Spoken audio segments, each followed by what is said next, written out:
Assalamualaikum warahmatullahi wabarakatuh. Selamat pagi anak-anak kelas 3.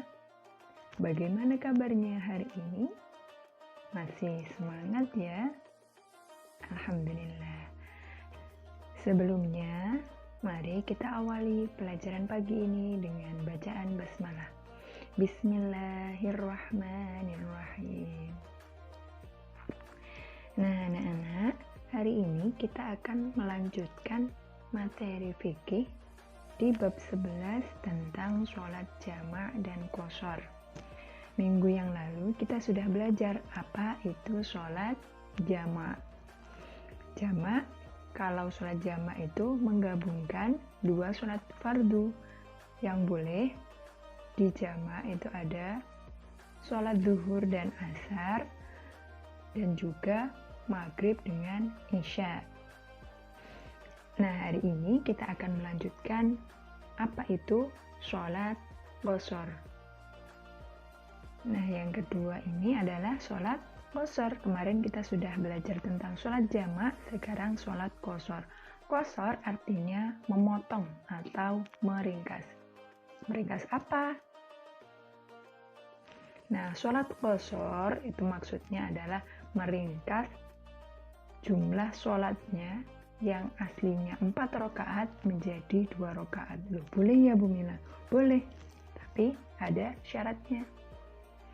Nah, sholat yang boleh diqashar berarti apa saja yang 4 rakaat? Ada zuhur, asar, dan juga isya. Nah, ini syariat sholat qashar. Jadi hukum mengqashar sholat atau meringkas sholat itu apa? Hukumnya adalah mubah atau boleh. Ini tercantum dalam Quran Surah An-Nisa ayat 101. A'udzu billahi minasyaitonir rajim. Bismillahirrahmanirrahim. Wa idza darabtum fil ardi falaysa 'alaikum junahun an taqsuru minas shalah. In khiftum an yaftinakum alladhina kafaru innal kafirina kanu lakum aduwwan mubina. Shadaqallahul azim. Nah, dan apabila kamu bepergian di bumi, maka tidaklah berdosa kamu mengqashar sholat jika kamu takut diserang orang kafir. Sesungguhnya orang kafir itu adalah musuh yang nyata bagi kamu. Nah, kita boleh meringkas sholat yang 4 rakaat menjadi 2 rakaat, tapi ada syaratnya. Syaratnya apa? Yang pertama, bukan perjalanan untuk maksiat. Jadi ketika kita dalam perjalanan jauh sekali, tetapi perjalanan itu bukan untuk maksiat. Misalnya mau sekolah di luar kota, jauh, kuliah di luar kota, nah itu kan jauh. Bekerja di luar kota, itu juga jauh sekali. Jarak yang ditempuh minimal 80 km. Kalau dari Kediri minimal itu ke Surabaya itu 80 km. Kita sudah diperbolehkan untuk mengqashar sholat. Kemudian tidak bermakmum pada orang yang bukan musafir. Jadi kita yang musafir itu orang yang sedang dalam perjalanan. Misalnya kita mau pergi ke Surabaya, nah itu kita disebut sebagai musafir. Nah, kita tidak boleh bermakmum kepada orang yang bukan musafir. Misalnya kita mau ke Surabaya, setelah itu kita sholat di Masjid Surabaya, kita tidak boleh menjadi makmumnya orang yang asli Surabaya yang tidak sedang dalam perjalanan. Jadi kalau kita mau mengqashar sholat, kita sendiri atau bersama orang-orang yang seperjalanan dengan kita, yang serombongan dengan kita. Nah, praktik sholat jamak dan qashar. Kemarin kita sudah belajar tentang sholat jamak dan hari ini kita belajar tentang sholat qashar. Sekarang praktik sholat jamak dan qashar. Nah, yang pertama cara mengerjakan sholat jamak. Sholat jamak ada dua kemarin, ada jamak takdim dan juga jamak takhir. Kalau jamak takdim didahulukan pada waktu sholat yang pertama, misalnya zuhur dengan asar dilakukan pada waktu zuhur, sedangkan jamak takhir itu dilakukan pada waktu asar. Yang pertama, niat sholat jamak takdim. Di sini Bu Mila contohkan sholat jamak antara maghrib dengan isya. Ini contoh niat sholat yang maghribnya.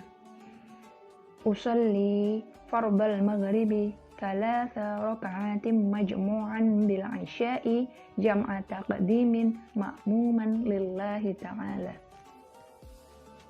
Kalau sholatnya sendiri tidak perlu ditambah makmuman ya.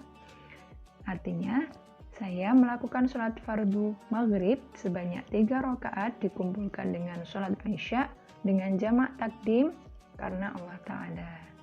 Kemudian sholat maghrib 3 rakaat, setelah itu bisa sholat isya. Niatnya sholat isya sama, usalli, hanya dibalik saja. Usalli fardal isya'i 4 raka'atin majmu'an bil maghribi jam'a taqdimin ma'muman lillahi ta'ala. Jadi dibalik saja antara maghrib dengan isya'nya.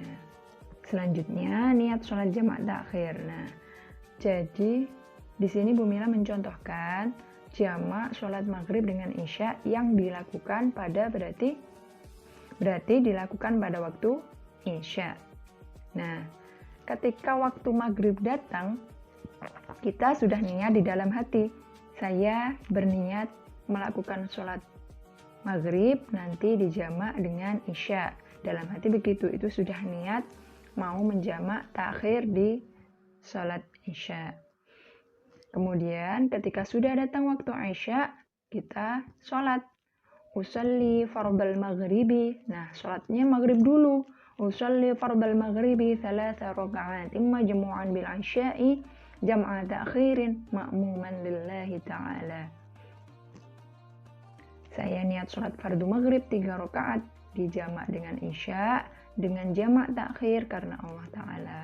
Sudah sholat 3 rakaat, kemudian kita sholat lagi niat sholat isya. Usalli fardal isya'i 4 raka'atin majmu'an bil maghribi jam'a ta'khirin ma'muman lillahi ta'ala. Jadi tinggal dibalik saja ya maghrib dengan isya'nya. Kemudian cara mengerjakan sholat qashar. Tadi sudah Bu Mila jelaskan bahwa sholat qashar itu meringkas. Jadi yang aslinya 4 rakaat menjadi 2 rakaat. Jadi cara mengerjakan sholatnya seperti sholat biasa, seperti sholat pada umumnya, seperti sholat fardu yang lain, hanya saja 2 rakaat, dan juga yang berbeda adalah pada niatnya. Maka cara mengerjakan sholat qashar, kita niat sholat qashar, kemudian takbiratul ihram, sholat 2 rakaat, kemudian salam. Nah, ini contoh niat sholat qashar. Bu Mila mencontohkan niat sholat qashar zuhur. Bismillahirrahmanirrahim. Usolli fardhu zuhri rak'ataini. Karena diringkas menjadi rak'ataini, biasanya kan usolli fardhu zuhri 4 raka'atin, tapi sekarang diganti menjadi rak'ataini, tetapi qashran lillahi ta'ala. Diqashar karena Allah Ta'ala. Kemudian ada juga ini cara mengerjakan sholat jamak sekaligus qashar. Sudah dikumpulkan, sudah dijamak 2 sholat fardu, kemudian masih diqashar lagi, boleh? Boleh. Nah, ini contoh niat sholat jamak sekaligus qashar. Di sini Bu Mila mencontohkan sholat zuhur dan juga asar secara qashar. Usalli fardhu zuhri rak'ataini majmu'an bil asri jam'a taqdimin qashran lillahi ta'ala. Aku berniat sholat fardhu zuhur 2 rakaat digabungkan dengan sholat asar dengan jamak takdim diringkas karena Allah Ta'ala. Jadi ini dilakukan pada waktu zuhur.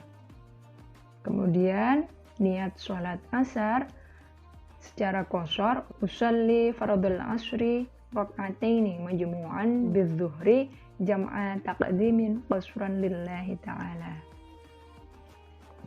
Lalu kemudian kalau kita mau menjamak maghrib dengan isya dan mengqashar isya bagaimana? Jadi kalau mau menjamak maghrib dengan isya sekaligus mengqashar isya itu dilakukan maghribnya tetap 3 rakaat dijamak, kemudian yang diqashar hanyalah sholat isya. Jadi berapa rakaat? 3 dan 2, ada 5 rakaat. Nah, ini tugasnya. Silahkan kalian kerjakan evaluasi bab tentang sholat jamak dan qashar di halaman 56 dan 57, bagian A, B, dan juga C. Jika ada pertanyaan yang kurang jelas, bisa ditanyakan kepada Bu Mila. Nah, sekian materi dari Bu Mila hari ini. Semoga bermanfaat. Jika ada salah kata, Bu Mila mohon maaf. Ihdinas siratal mustaqim. Assalamualaikum warahmatullahi wabarakatuh.